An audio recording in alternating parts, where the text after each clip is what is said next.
ఇవాళ తెలంగాణ సెక్రటేరియట్లో sub committee సమావేశం నిర్వహించనున్నారు. ఎస్సీ వర్గీకరణపై ఏకసభ్య జ్యుడిషియల్ కమిషన్ ఇచ్చిన సిఫార్సులపై సమావేశం నిర్వహించనున్నారు. ఈ సమావేశానికి sub committee chairman Uttam Kumar Reddy, మంత్రులు శ్రీధర్ బాబు, పొన్నం ప్రభాకర్, సీతక్క హాజరు కానున్నారు.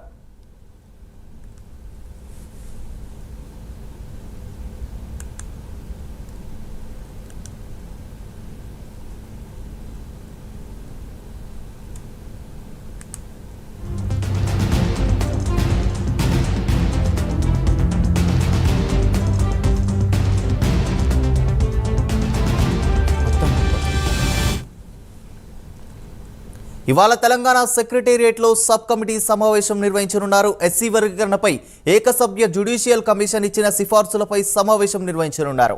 ఈ సమావేశానికి sub committee chairman Uttam Kumar Reddy, మంత్రులు శ్రీధర్ బాబు, పొన్నం ప్రభాకర్, సీతక్క హాజరు కానున్నారు.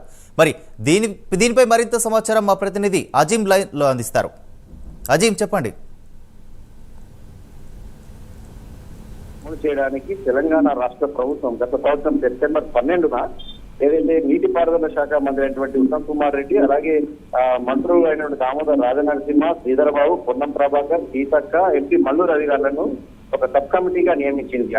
అలాగే దీంతో పాటు కూడా మనం చూస్తే హైకోర్టు మాజీ న్యాయమూర్తి శ్రీ షమీం అఖ్తర్ గారిని ఏకసభ్య జ్యుడిషియల్ కమిషన్ గా కూడా నియమించింది. అంటే ఎస్సీ వర్గీకరణకు సంబంధించి ప్రభుత్వం ఏదైతే రిజర్వేషన్లకు వర్గీకరణకు సంబంధించిన విషయం పైన చాలా క్లారిటీగా ఉంది. మేము ఖచ్చితంగా కట్టుబడి చేస్తామని చెప్పి కూడా ఆ రోజు ఏదైతే కాంగ్రెస్ ప్రభుత్వం చెప్పడం జరిగింది. ఇందులో భాగంగానే ఈ కమిషన్ ఏకసభ్య జ్యుడిషియల్ కమిషన్ ని కూడా నియమించడం కూడా జరిగింది. సో ఈ రోజు సెక్రటేరియట్ లో సబ్ కమిటీ ముందు కమిషన్ ఏదైతే ఆధార్ ఉంది, కమిషన్ ఏదైతే నివేదికను కూడా సబ్ కమిటీకి విషయంపై సెక్రటేరియట్ లో 3 గంటలకు ఉత్తమ్ కుమార్ రెడ్డి ఆధ్వర్యంలోని సబ్ కమిటీ సభ్యులతో పాటు కమిషన్ మెంబర్స్ అందరితో కూడా ఒక సమావేశం నివేదికను ఏదైతే ఏకసభ్య కమిషన్ నివేదికను sub committee chairman Uttam Kumar రెడ్డికి అందించనున్నారు. సో ఈ సబ్ కమిటీ నిన్న మనం చూసాం ఏదైతే కులగణనకు సంబంధించి కూడా ఏదైతే నివేదిక ఇచ్చింది, సో ఆ నివేదిక అలాగే ఎస్సీ వర్గీకరణకు సంబంధించినటువంటి నివేదిక, 2 నివేదికల్ని కూడా రేపు ఉదయం 10 గంటలకు ఏదైతే కేబినెట్ సమావేశం ఉంది, కేబినెట్ సమావేశంలో ఈ ఇచ్చినటువంటి 2 కమిషన్లు ఇచ్చినటువంటి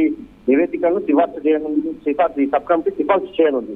సో అనంతరం 11 గంటలకు ఏదైతే అసెంబ్లీ సమావేశం కూడా ఏర్పాటు చేసింది. సో ఈ అసెంబ్లీ సమావేశంలో కుల గణనకు సంబంధించి అలాగే ఎస్సీ వర్గానికి సంబంధించిన అంశాలను కూడా సభ ముందు ప్రవేశపెడతారు. కేబినెట్ ప్రవేశపెట్టి దాంట్లో చర్చిస్తారు. చర్చించి దీన్ని ఏదైతే సభ ఆమోదం కూడా తీసుకునే అవకాశం కూడా కనిపిస్తుంది. సో ఓవరాల్ గా మనం చూసినట్లయితే తెలంగాణ ప్రభుత్వం ఇప్పటికే తాను చెప్పినట్టు మరి కులగణన విషయానికి సంబంధించి కావచ్చు, ఎవరెంత వారికి ఎంత అనే దానిపైన ఈ కమ్యూనిటీ ఎంత వరకు ఉంది అనేది పర్సెంటేజ్ తో సహా కూడా చెప్పడం జరిగింది. ఒక 16 లక్షల మంది వరకే దాంట్లో ఏదైతే ఈ సర్వేలో పాల్గొనలేదని కూడా చెప్పింది. ఇప్పుడు ఈ షమీం సంబంధించినటువంటి షమీం అఖ్తర్ గారికి సంబంధించినటువంటి ఏకసభ్య జ్యుడిషియల్ కూడా ఎస్సీ వర్గీకరణకు సంబంధించిన విషయమైన పూర్తి స్థాయిలో నివేదికను కూడా రూపొందించడం కూడా జరిగింది. సో సాయంత్రం దీనిపై భేటీ ఉంటుంది. అనంతరం రేపు కేబినెట్ ముందు ఉంటుంది. కేబినెట్ తర్వాత అసెంబ్లీలో కూడా పెట్టి దీనికి చర్చించి అవకాశం అయితే కనిపిస్తుంది. అదేవా రైట్ అజీం, థ్యాంక్ యూ.